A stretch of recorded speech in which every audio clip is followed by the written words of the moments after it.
जी अस्सलाम वालेकुम। यासीन आपके साथ हाजिर है। आज है यानी मंडे का दिन शुरू होने वाला है 30 सितंबर। इस महीने का आखिरी दिन आज शुरू होने वाला है और मार्केटें तकरीबन 1 से 2 घंटे के बाद खुल जाएंगी। लेकिन जैसा कि मैंने आपसे पहले भी ये कहा है कि ये जो संडे की नाइट होती है या मार्केट प्री ओपनिंग से पहले आपके साथ जो एक राब्ता कायम किया जाता है इस मार्केट के हवाले से कि इन 2 दिनों में खासतौर पे सैटरडे और संडे चूंकि इंटरनेशनल मार्केटें बंद रहती हैं, 80-90% मार्केटें क्लोज रहती हैं, तो हमें कोई ऐसी मार्केट की मूवमेंट के हवाले से हम कोई जज नहीं कर सकते। लेकिन हमें सिर्फ इन 2 दिनों में ये देखना होता है कि हफ्ता और इतवार कोई ऐसा इवेंट रोनुमा हुआ हो जिसके बेसिस पे हम ये कहें कि मार्केट में कोई भूचाल जैसी कैफियत हो सकती है, मार्केटें नीचे खुल सकती हैं, गोल्ड, सिल्वर, करेंसीज, स्टॉक्स में कोई अप्स एंड डाउन्स बहुत ज्यादा हो सकते हैं। यानी मार्केट जो फ्राइडे को बंद हुई थी उस फ्राइडे के अगेंस्ट में मार्केट बहुत ज्यादा प्लस या माइनस में खुलेगी। तो मुख्तसर मैं आपसे ये बताना चाह रहा हूं कि इन 2 दिनों में यानी सैटरडे और संडे में हमें कोई ऐसी नेगेटिव या पॉजिटिव खबर दिखाई नहीं दी जिस बेस पे हम ये कहें कि जनाब गोल्ड की मार्केटें जो है वो बहुत ऊपर चली जाएंगी या क्रूड ऑयल की मार्केटें हायर साइड पे ओपन होंगी। क्योंकि ना तो ईरान और सऊदी अरब की तरफ से हमें कोई नेगेटिव खबर नजर आई है, ना ही हमें इसराइल या हिजबुल्लाह की तरफ से या सीरिया की जानिब से या यमनी फोर्सेस की तरफ से कोई अटैक की खबर हमें मिली हो। यानी मीडिया में कोई ऐसी बड़ी खबर हमारे पास मौजूद नहीं है जिस बेसिस पे हम ये कहें कि गोल्ड की मार्केटें हायर साइड पे जा सकती हैं या क्रूड ऑयल की मार्केट या इवन के जो स्टॉक मार्केटें जो हैं वो किसी गैप से खुल सकती हैं।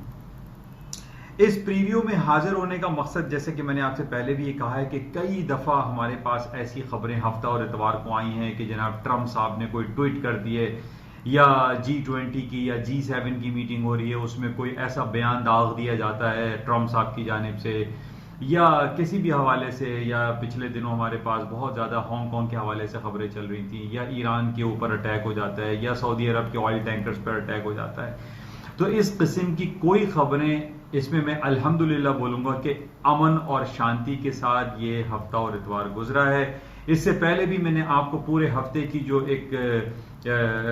कंक्लूडिंग रिमार्क्स मैंने दिए थे फ्राइडे को, मैंने आपसे यही कहा था कि इस पूरे हफ्ते में यानी जो लास्ट वीक पूरा गुजरा है मंडे टू फ्राइडे मार्केटें बिल्कुल नॉर्मल रही, कोई नेगेटिव या पॉजिटिव बहुत बड़ी बड़ी खबरें मार्केट में नहीं आई, सिवाय 2-3 खबरें जो कि बहुत ज्यादा मार्केट में उसका चर्चा है, जिसमें इम्पीचमेंट के हवाले से बहुत ज्यादा बातें चल रही हैं कि जनाब एक विसल ब्लोअर रिपोर्ट आई कि जनाब ट्रंप साहब ने अपनी लाइन को क्रॉस किया है और जो बाइडेन जो कि डेमोक्रेट्स के कैंडिडेट हैं जो 2020 के इंतखाबात होंगे अमेरिका में उनके खिलाफ उन्होंने यूक्रेन के प्रेसिडेंट को डायरेक्ट कॉल की और उनके खिलाफ एक कंप्लेन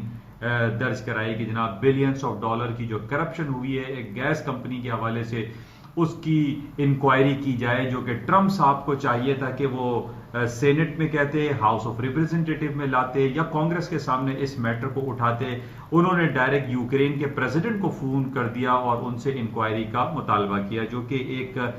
एक प्रेसिडेंट के लिए इट्स वेरी नेगेटिव और जिसकी वजह से बहुत ज्यादा डेमोक्रेट जो हैं आवाज उठा रहे हैं और वो ये कह रहे हैं कि जनाब ट्रंप साहब की इंपीचमेंट कॉल होनी चाहिए। हालांकि इससे पहले भी हमें यह पता है कि सन 2016 के जो इंतखाबात हुए थे उसमें ट्रंप साहब की जो जीते थे अनएक्सपेक्टेडली उनको विन हुई थी, हालांकि हिलरी क्लिंटन जीतने वाली थी। उसमें भी फिर रॉबर्ट मुलर एक इन्वेस्टिगेशन टीम बनाई गई जो इंक्वायरी होती रही, उसमें 35% आर बिहाइंड द बार और उनको जेलों में डाला हुआ है जो कि 10-10, 20-20 सालों की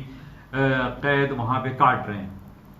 लेकिन अगर कोई एक शख्स है जो कि जेल से बाहर है वो है मिस्टर डोनाल्ड ट्रंप और वो अमेरिका के प्रेसिडेंट है और उनके ऊपर ये बात अभी तक साबित नहीं हो पा रही है कि 2016 के इंतखाबात में वो जीते तो आया कैसे जीते। लेकिन इस हवाले से हमारे पास ये खबरें आ रही हैं कि जनाब अब एक दूसरी इंपीचमेंट जो कि यूक्रेन के प्रेसिडेंट के साथ उन्होंने डायरेक्ट फोन किया और उन्होंने अपनी लाइन को क्रॉस किया जिसकी वजह से उनकी इंपीचमेंट कॉल हो सकती है। लेकिन मैंने इस बात का इजहार आपसे पहले भी किया था कि अमेरिका के सदर मिस्टर डोनाल्ड ट्रंप की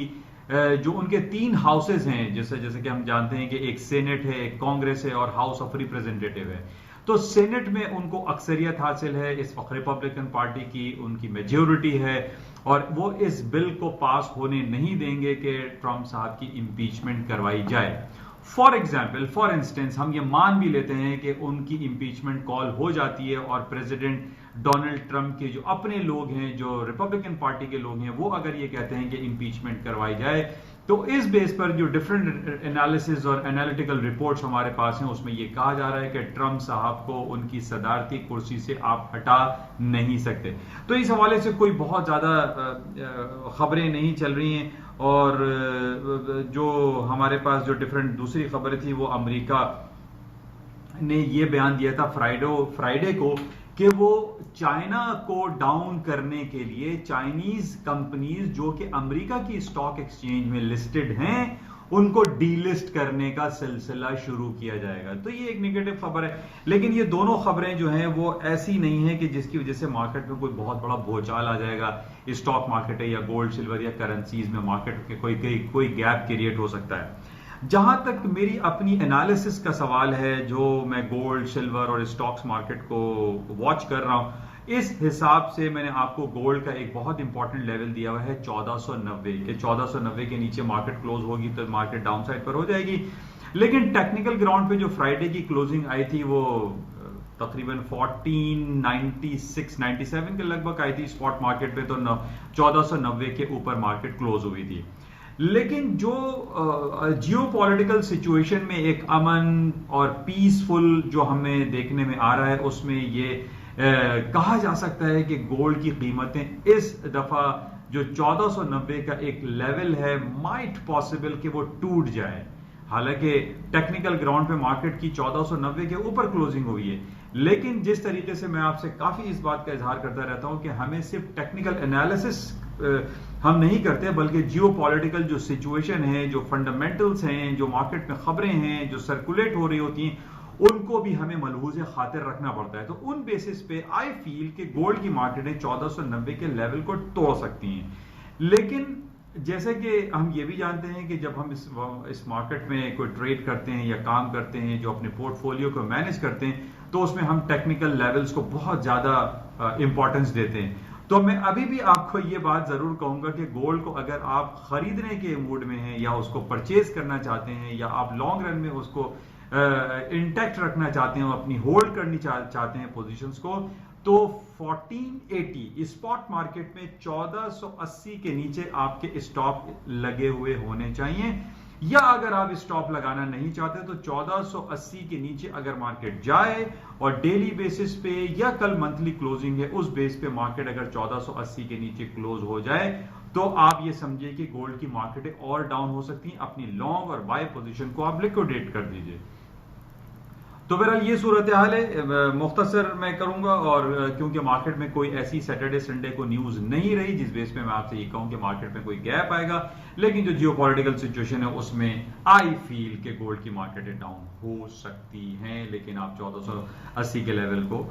याद रखिए। इंशाल्लाह सुबह मॉर्निंग ब्रीफिंग में आपसे और डिटेल में बात होगी। उस वक्त के लिए इजाजत। Thank you. खुदा हाफिज।